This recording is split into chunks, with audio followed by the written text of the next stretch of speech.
quedará firme y será ejecutable sin necesidad de declaración alguna. O bien llevaríamos a cabo la garantía de audiencia. Porque efectivamente es un poco confuso, yo también me confundí en un principio. Abogado, ¿me da un segundo? Ya lo entendí. Deme un segundo. Ya entendí lo que usted me quiso decir. Por eso le estoy diciendo que me dé un segundo.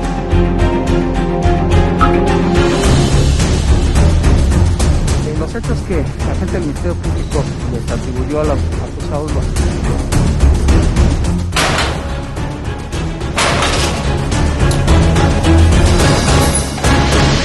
Estamos en un momento en el mundo en donde el mundo debe evolucionar, o si usted quiere, reevolucionar o reinventarse, adaptarse y sobre todo ir hacia un punto en donde la voz de todos, donde la voz tuya, de usted que nos está viendo, valga. Y no es exclusivo para un país, sino creo que es urgente para todos los países o para muchos países. Tenemos el día de hoy una entrevista que es necesaria porque es una entrevista de denuncia, de proposición y solución. Porque en las manos de quién está la justicia, en las manos de quién está el que da el martillazo y decide. Soy Roberto de la Madrid y esto es Detrás de la Razón. Comenzamos.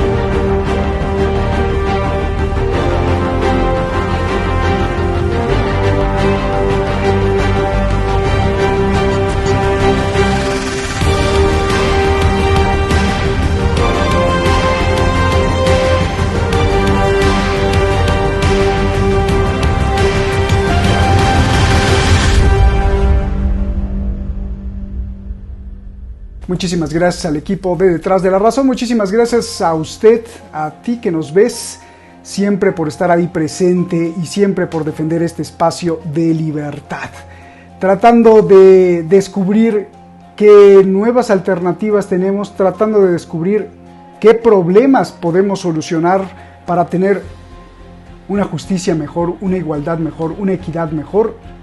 El día de hoy está con nosotros un abogado investigador, un defensor de las causas de los pueblos, el abogado Joaquín Ortega, que nos da mucho gusto siempre tenerte aquí, Joaquín. Gracias, y gracias sobre todo por tocar la alarma, por sonar las campanas de alerta y decir, se necesita urgentemente un cambio.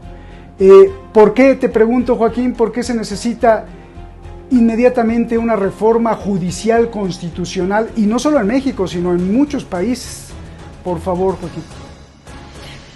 Muchas gracias, Roberto, por el espacio, porque creo que es un momento muy oportuno para hablar de este asunto.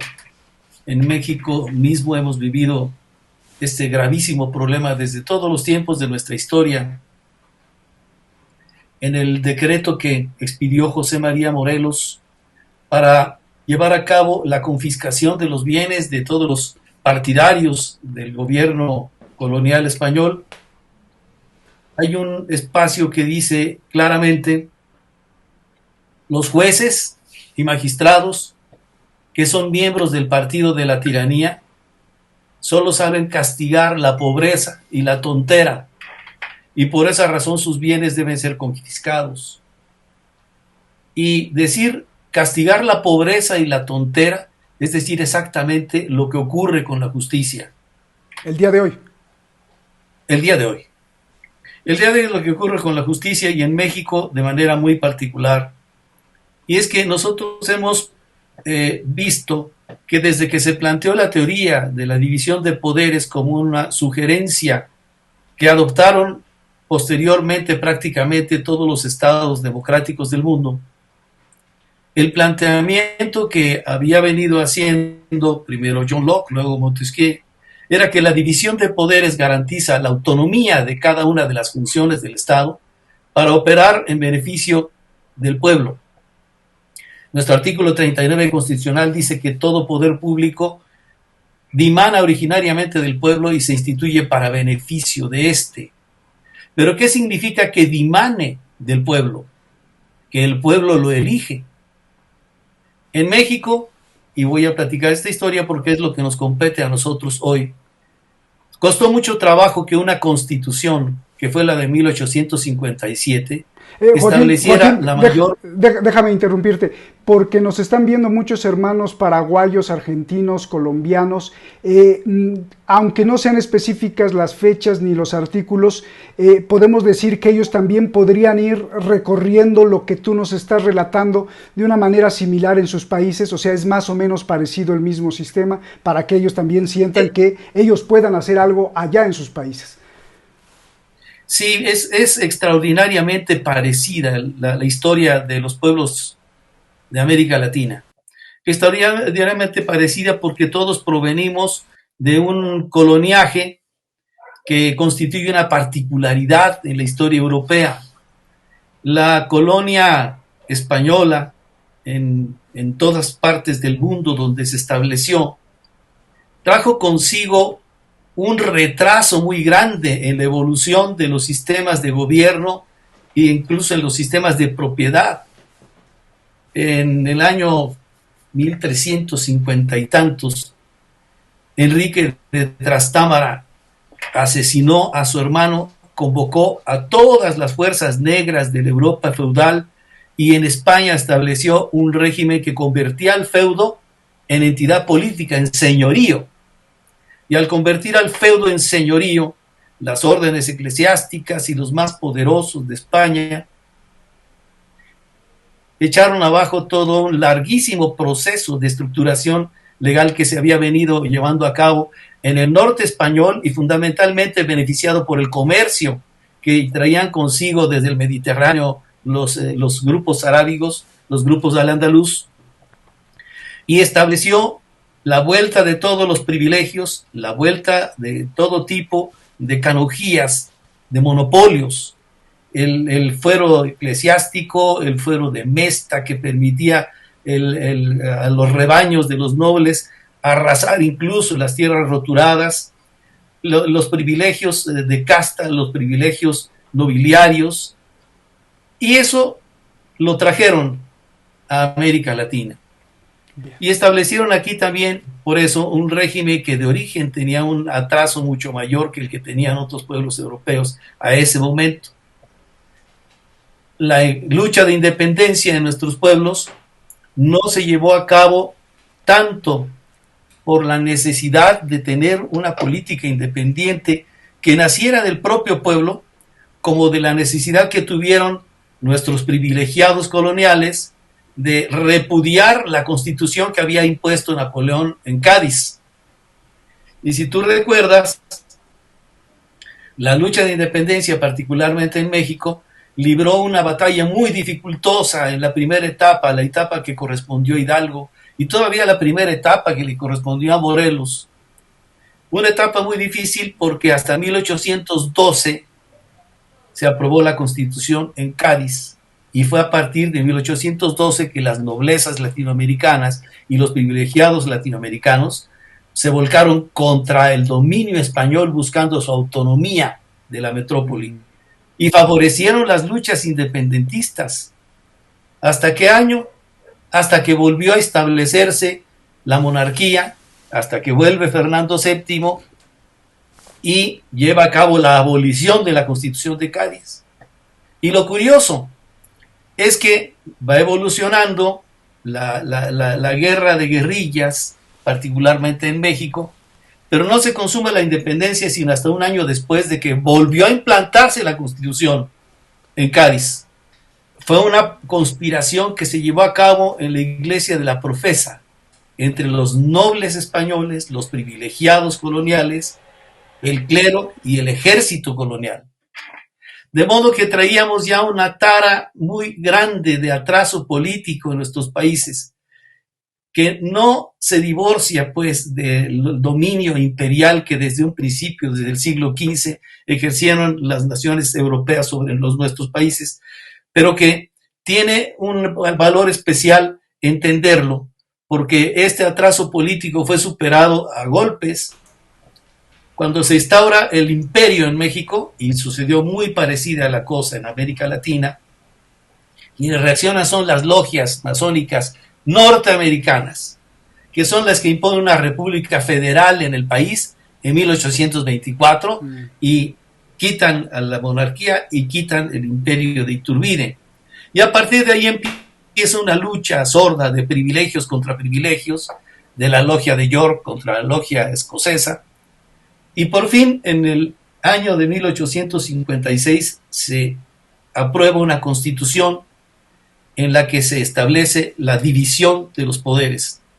El poder ejecutivo lo ejerce el presidente con su gabinete, el poder legislativo lo ejercen dos cámaras, la de senadores, la de diputados y senadores, y el poder judicial, una Suprema Corte de Justicia electa directamente no indirectamente, pero electa por el pueblo, con un criterio electoral al estilo americano, es decir, un voto delegado en primer grado. Es decir, simplemente el pueblo nombra un grupo de electores y ese grupo de electores elige a la Suprema Corte. Así estuvo la legislación de 1856 hasta la Revolución del 17. En la Revolución, en la Constitución del 17, la Suprema Corte de Justicia sigue siendo electa por una representación popular, pero delegada. La Cámara de Diputados se constituye en colegio electoral y entonces es el Congreso el que elige a el Poder Judicial. El espíritu de la división de poderes prohíbe esta circunstancia de manera expresa. Sin embargo, en todos los países del mundo es el poder legislativo y el ejecutivo los que eligen a la Corte. Ya para el año 1944, todavía esta forma de división fraudulenta de los poderes, en lo que respecta a la elección del Poder Judicial, toma una forma mucho más violenta. Es el presidente de la República el que, de un grupo de propuestos por el Senado, el que nombra a los ministros de la Corte. Teóricamente los nombra la Corte, los nombra el Senado, pero en realidad si el Senado rechaza la propuesta del presidente, el presidente impone al ministro que se le pega la gana. En México, y actualmente se ha hecho una digamos, gran bola de chismes alrededor de esta forma de elección de los ministros de la Corte, porque a partir del gobierno de Zedillo, que corrió a todos los ministros, reformó la Corte, estableció el Consejo de la Judicatura como órgano administrativo del Poder Judicial. A partir de ese gobierno, los ministros de la Corte duran en su encargo 15 años. Quiere decir que los ministros que ahora están, en su mayoría fueron electos por los dos gobiernos anteriores, por el gobierno de Calderón y por el gobierno de Peña Nieto. Cuando uno tiene el poder de juzgar, hay un impedimento básico para que se juzgue, y es que aquella persona a la que vas a juzgar le debas un favor. Es una causa de inhabilitación automática. ¿Y qué mayor favor que te haya nombrado ministro de la Corte? Eso es obvio, no solamente está en la naturaleza humana. Si tú lees todas las características que definen el conflicto de intereses, esto subyace en cualquier tipo de conflicto de interés. A ver, lo que me estás diciendo, Joaquín, es que es un negocio redondo.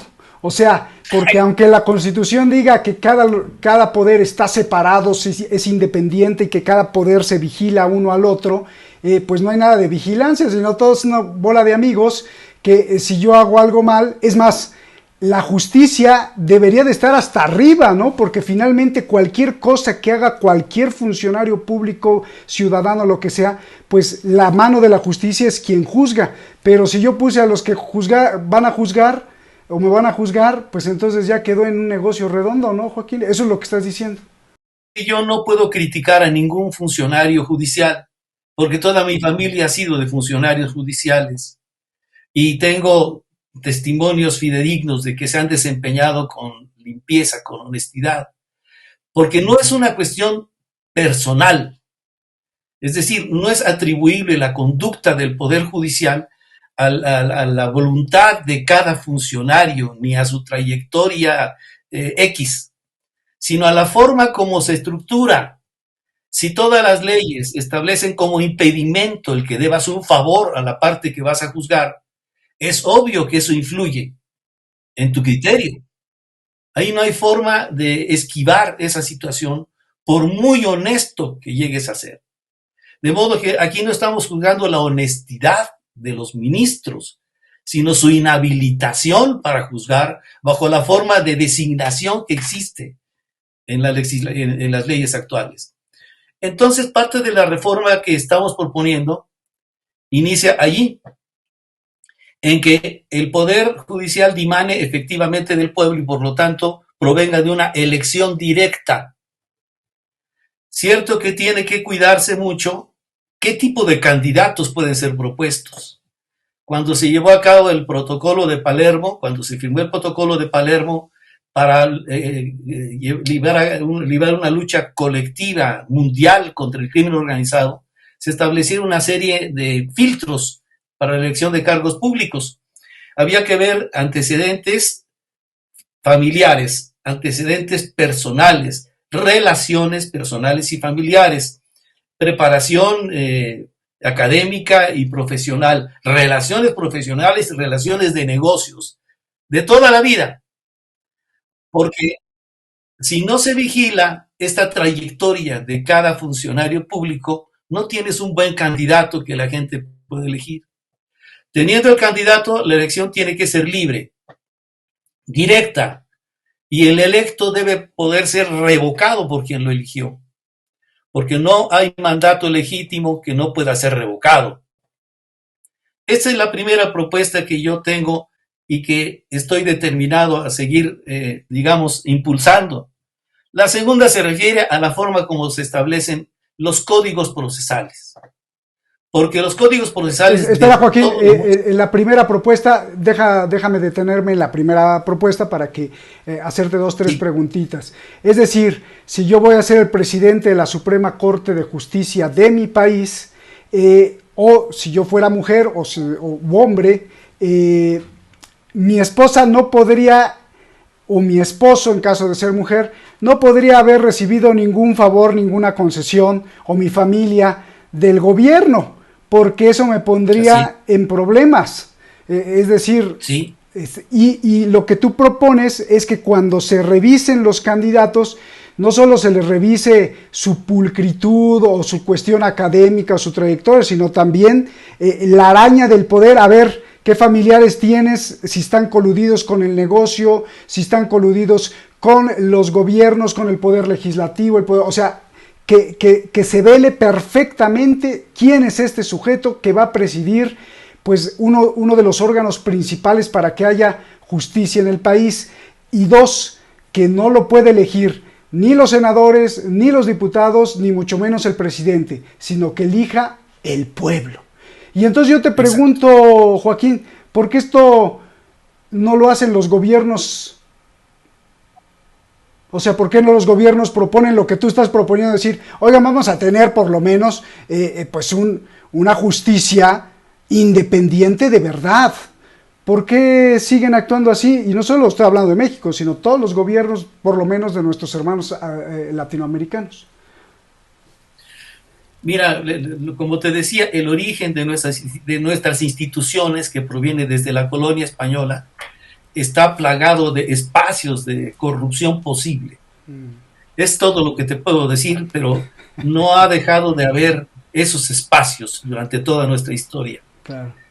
La segunda propuesta es revisar las leyes procesales, porque seguimos teniendo leyes procesales como las leyendas del caballero del cisne, como esas batallas feudales en las que se nombraba un representante. Son conflictos de fuerza, no son impartición de justicia. Todos los códigos procesales tienen una figura que se llama la preclusión. La gente que litiga tiene que contratar un abogado y los abogados normalmente cobran.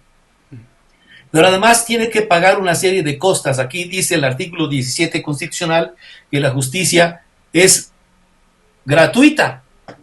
Es mentira. Es mentira porque si tú vas a combatir a un juzgado, por ejemplo, el tamaño de un terreno, parte de la posesión, tienes que pagar un perito topógrafo que te cuesta de 47 a 57 mil pesos el peritaje. Pero aquí viene lo peor. Te dan la oportunidad de que nombres al perito. No tuvo dinero, no lo nombré. Entonces, en vez de que el juez revise que el otro peritaje emitido se emitió conforme a derecho, le da la razón automáticamente al que ofreció el peritaje. ¡Qué terror! En todas las etapas procesales, si tú no agotas la instancia que te ofrecen, se le da la razón al contrario, aunque no la tenga. Y de esa manera se acaban anulando todo lo que son los derechos humanos y los derechos sustantivos. Y de esa manera los jueces siguen castigando no el delito, sino la pobreza y la tontera. La pobreza, ¿por qué? Pues porque sin recursos económicos no puedes litigar. Y la tontera, ¿por qué? Porque tal vez tu abogado fue muy bruto y perdió la oportunidad, y al perder la oportunidad perdiste el derecho. Y eso no solamente está en los códigos procesales del régimen civil, penal, está en la ley de amparo. Tú tienes obligación de presentar con tu demanda de amparo tantas copias como autoridades estés reclamando, más una para el Ministerio Público, más una para el incidente de suspensión, y si te falta una copia, no suspenden el procedimiento hasta que la presentes, sino que te declaran la demanda como no presentada. Tenías 15 días para impugnar el acto de autoridad, te la tienen por no presentada, ya te quemaste el término para impugnar y ya te quedaste con la afrenta, ya te quedaste con la violación de tus derechos humanos por no haber aportado una copia. Y así está plagada la ley de amparo de trampas procesales que castigan la ignorancia y que castigan la pobreza y la tontera, como decía José María Morelos. Pues no la ilícita. Esto es pues horroroso para una institución que protege la justicia y también para una ley que supuestamente protege al pueblo, porque entonces si yo soy un campesino o yo vivo en un pueblito y tengo mi terreno que me dejó mi abuelo y de pronto llega un tipo que va a comprar o que compra 100 hectáreas y va a poner un super rancho ahí y pues también arrasa con mi terreno, yo protesto, pero no voy a tener el dinero para tener los peritajes y entonces ya no puede, ahí ya perdí, Joaquín, o sea, si no tengo dinero ya pierdo. Sí, a menos que seas ejidatario o que estés defendiendo un ejido, porque hay demagogia también en eso. Como la Revolución Mexicana estableció la figura demagógica de la protección de la propiedad social, si un campesino que es ejidatario no pone la copia, la pone el gobierno. Okay. Pero si no es campesino, tienes que justificar tu estado de pobreza y eso queda a criterio del propio juez. Es decir, que son trabas y trabas y trabas para poder acceder a la justicia. Y esto del derecho, esto de las cuestiones procesales no solo es para una cuestión de terreno, sino para cualquier cosa, para alguien que te disparó, alguien que te robó, alguien que te saqueó, te hizo fraude, un banco, es para cualquier cosa el código procesal. Para cualquier cosa, ese es el problema, ese es el problema. Los derechos humanos desaparecen en el derecho procesal. Te pongo un ejemplo. Cuando Zedillo estableció el FOBAPROA, el Estado se hizo cargo públicamente de deudas de los bancos, pero no solamente benefició a los bancos con dinero del Estado, sino que las deudas de los particulares se cobraron 3 o 4 veces a través de una figura que se llama el anatocismo, que consiste en la capitalización de los intereses o en cualquier fórmula que convierta en usura el trato original. La Corte en aquel tiempo expidió 8 ejecutorias bendiciendo la usura. Y entonces los bancos no solamente cobraron a través del FOBAPROA, de los recursos públicos, deudas que habían contraído por su parte, sino que también le cobraron a la población las deudas al triple o al cuádruple. Y luego se hizo un negocio gigantesco la venta de cartera. El banco llegó al final de la sentencia, te condenaron al pago de 3 millones de pesos. ¿Qué pasó? Yo te voy a decir, en el año de 95. En el año 95, simplemente Banco Inverlat en su primera venta, 500 créditos vendió. La mayoría eran por más de 1 millón de pesos. Y los vendió a entre 25 y 35 mil pesos cada crédito. Y entonces el que compró la deuda por 35 mil pesos se va a hacer de un capital que es el total de la condena. Y a eso no le llaman usura, a eso no le llaman anatocismo, a eso no le llaman injusticia. Y es una repetición constante de esta figura de despojo contra la población. De modo que las leyes procesales tienen que modificarse de manera radical para eliminar en ellas cualquier tipo de ventaja para cualquiera de las partes y sujetarse al cumplimiento de los derechos humanos y a su defensa. ¿Y tu tercera propuesta cuál es, Joaquín? Mi tercera propuesta es que si existen ya leyes procesales que prohíban y castiguen la ventaja, es absolutamente indispensable que las sentencias que se hayan dictado de manera injusta, de manera contraria a la ley, puedan ser anulables.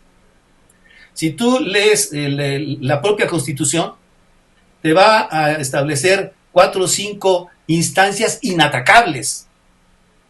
Y es una desvergüenza institucional porque el primer curso de Derecho Civil y dentro de los primeros artículos se dice que cualquier acto dictado contra el tenor de leyes prohibitivas no produce efectos de derecho. Y ahí no excluye a las sentencias. Y dice además que cualquier acto que no tenga por objeto algo que sea posible en la ley o que esté viciado en su consentimiento es nulo. Pero las sentencias no. Así las sentencias sean contrarias a disposiciones prohibitivas, son inatacables. Actualmente hay una instancia que es verdaderamente desastrosa, que es la instancia del amparo directo ante los tribunales colegiados de circuito. Porque es a criterio de los tribunales colegiados si juzgan o no una violación constitucional que tú estás planteando. Por ejemplo, yo digo, aquí estás violando 5 tratados internacionales y un artículo de la Constitución. Pero como queda a criterio del tribunal colegiado si lo estudia o no, entonces su sentencia se vuelve inatacable porque la Corte solamente puede conocer de violaciones de ese tipo. Pero si el tribunal colegiado no lo resuelve, es inatacable. Porque no existe precisamente esa instancia en la que tú puedas impugnar una sentencia contraria a derecho. No existe. Tiene que existir. Esa es la cuarta de mis propuestas. Y la quinta es esencial, porque ¿quién es el que va a decir si una sentencia es nula o no? ¿Quién es el que va a decir si un juez cometió o no un delito? En México decimos, y se oye muy feo, pero así es, perro no come perro. Tiene que ser otro tribunal el que los juzgue. Y por eso la quinta propuesta es un tribunal que juzgue las sentencias y los jueces. Oye, está muy bien. O sea, un tribunal que juzgue a los propios jueces. ¿Y ese tribunal sí, quién lo elige? El pueblo. Volvemos al principio. Oye, está muy bien. Así hay un candado de justicia. Así es. Esa es la idea que estoy queriendo hacer que prenda, aunque sea un poquito, en estos momentos en los que la forma como se le ha dirigido a los jueces está causando una enorme confusión y un enorme enojo y un malentendimiento también de la función judicial, porque no puedes pasar por el mismo rasero a todos los que juzgan. Hay que tener respeto a esa función que es sagrada, pues. Claro. Pero sí es necesario entender por qué pueden darse casos como los que no se deben dar. Oye, la segunda propuesta me parece increíble, porque sería tan bonito tener o vivir en un país en donde ya sea que tú seas el actor o el omisor, ya sea que tú seas el acusado o el que acusa, como sea, pero llegues al lugar de la justicia, a un juzgado, y todo fuera gratis, ¿no? Porque ese sería claro, que la justicia está al alcance de todos. Entonces, yo para defenderme, pues necesito abogado, un perito especializado en tal y tal, y el Estado te pone todo eso para que tú puedas defenderte, y ahora sí me pueda defender de una corporación, me pueda defender de una superempresa, de los corruptos. Eso incluso acabaría la corrupción, ¿no, Joaquín? Si tú tuvieras acceso a todas las herramientas para hacer justicia de una forma gratuita. Así es. Pues eso es esencial para que la justicia funcione como tal, como justicia. Y es lo que estoy queriendo hacer, un llamamiento, una campaña, para que por lo menos se estudie estos planteamientos. Pues ojalá y que quiero, sí. Quiero difundir estas denuncias puntuales de por qué es imposible la justicia y por qué además esta imposibilidad de justicia ha hecho de este organismo del que pronuncia las sentencias el más temible de los aparatos del Estado. Cualquier encuesta que tú hagas entre el pueblo te va a decir que incluso le tienen más desconfianza al Poder Judicial que a la propia policía de la esquina. Qué terror. Oye, Joaquín, yo tengo una duda antes de ir a pues esta conclusión. No, más bien es agradecerte que haya gente como tú pensando en cómo implantar un sistema de justicia que sea pues justo para todos. Pero tengo una duda. Si tenemos una sociedad, que no todos, pero hay muchas islas de corrupción, tenemos una sociedad que tiene una enfermedad de la corrupción, como en una sociedad, insisto, no muchos, porque conozco mucha gente muy honorable y muy limpia, pero a la hora de elegir a un presidente, a la hora de elegir a los diputados, a la hora de elegir los jueces, pues si los votantes son medio corruptos o corruptos, pues entonces ahí va a estar lo mismo, ¿no? O cómo evitar que en una elección pues no haya corrupción o amañamiento. Lo que pasa es que se han garantizado los espacios de corrupción de una manera absolutamente deliberada.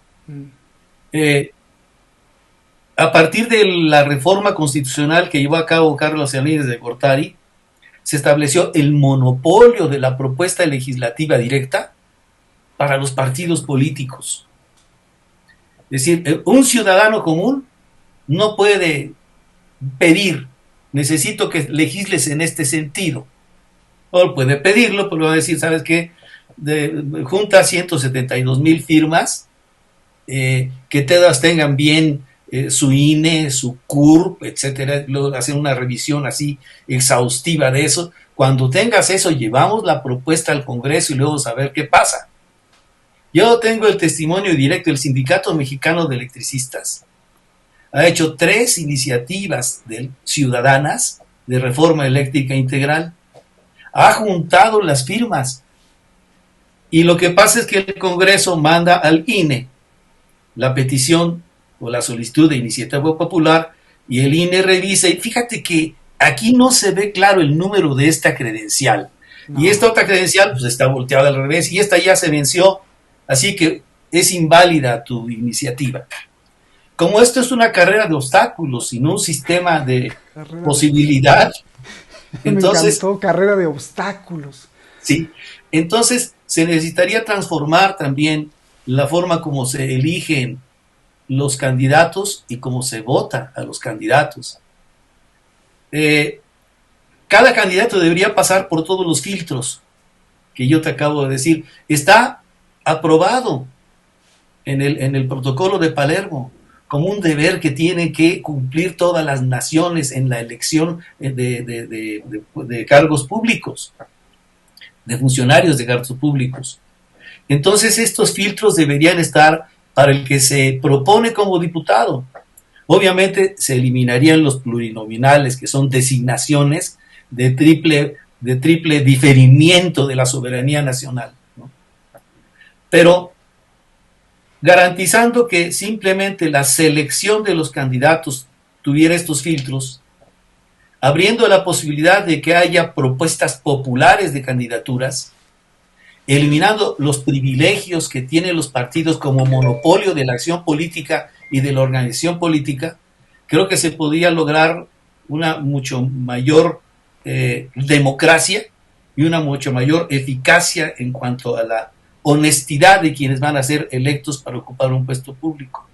No Hay necesita... otra forma, pero no es factible en nuestro país, ¿no? No necesitamos más hermandad, y perdón si me pongo cursi, pero no necesitamos más hermandad en los dos niveles, digamos, de representación, en el nivel del pueblo, entre nosotros los civiles, más hermandad para agarrarnos del brazo y denunciar. Y cuando eres diputado o eres un representante en una cámara, más hermandad para decir, ok, ya gané como diputado, pero ahora me olvido de mis ideas políticas y voy a legislar para mi pueblo que me eligió, independientemente de qué partido sea. Y lo digo porque si vas a la Cámara de Diputados y tú eres de Veracruz y andas buscando ahí la sección de Veracruz, pues no te mandan a donde están los de Veracruz, sino te mandan a los del partido, es decir, están como si fueran equipos, y esa no es una representación ni justa, ni como debería de ser para el pueblo, Joaquín. Si me lo explicas un poquito más, ¿no? Efectivamente, lo que pasa es que eso proviene precisamente de la reforma de Salinas. Lo que hizo Salinas de Gortari fue que al institucionalizar la labor de los partidos políticos y establecer niveles constitucionales de su actuación, le dio, como te dije, el monopolio de la propuesta legislativa no a los ciudadanos, sino a los partidos. Y además los organizó en fracciones partidarias dentro de la propia Cámara. O sea, yo no pertenezco a Veracruz o yo no pertenezco a un estado, sino pertenezco a la fracción de mi partido. Exactamente. Entonces no llevas a la Cámara la representación del pueblo que te eligió, sino la posición política de tu partido. No tienes necesidad de ir a consultar a tu pueblo, porque quien te va a dar la consigna es el partido. Y esto pues acaba con la representación popular directa. Ya tampoco las cámaras de representantes dimanan del pueblo y por lo tanto no se instituyen para beneficio del pueblo. Qué tremendo. Pues Joaquín, si tienes algo más que agregar, si no, pues déjame felicitarte por estas propuestas que sin duda por lo menos le tienen que barrenar el cerebro a alguien para que siembres esa semilla y pues si no nosotros, nuestros hijos o nuestros nietos vean pues un cambio en el hacer justicia, no solo para México, sino para desde la Patagonia hasta el Río Bravo, por lo menos, Joaquín. Sí, a ver si no me gano más animadversión del Poder Judicial, porque ya de por sí nos traen fritos, pero bueno, alguien lo tiene que decir porque se necesita y porque, como dije en un principio, no es agraviar a los servidores públicos del Poder Judicial, es explicar por qué esa estructura no funciona. Te agradezco mucho, Joaquín, muchísimas gracias. Y usted, mire, tenemos, Shadi y yo tenemos el placer de conocer a Joaquín y sabemos que lo que dice es su palabra y es el hecho. Y pues gracias por traer esta propuesta y toda la energía para que se culmine en corto plazo. Lo veo un poco difícil, pero a mediano plazo, ojalá que estuviéramos aplaudiendo, Joaquín, de que tu reforma sea llevada a cabo, como lo dices así, y tener entre todo el pueblo pues la alegría de saber que la justicia es más justa y no amañada entre compadres. Gracias, Joaquín. Un abrazo. Gracias a ti, Roberto. Gracias, muchas gracias. Gracias. Nos vemos. Hasta la próxima. Gracias. Y gracias a usted por vernos siempre aquí en Detrás de la Razón. Nos vemos.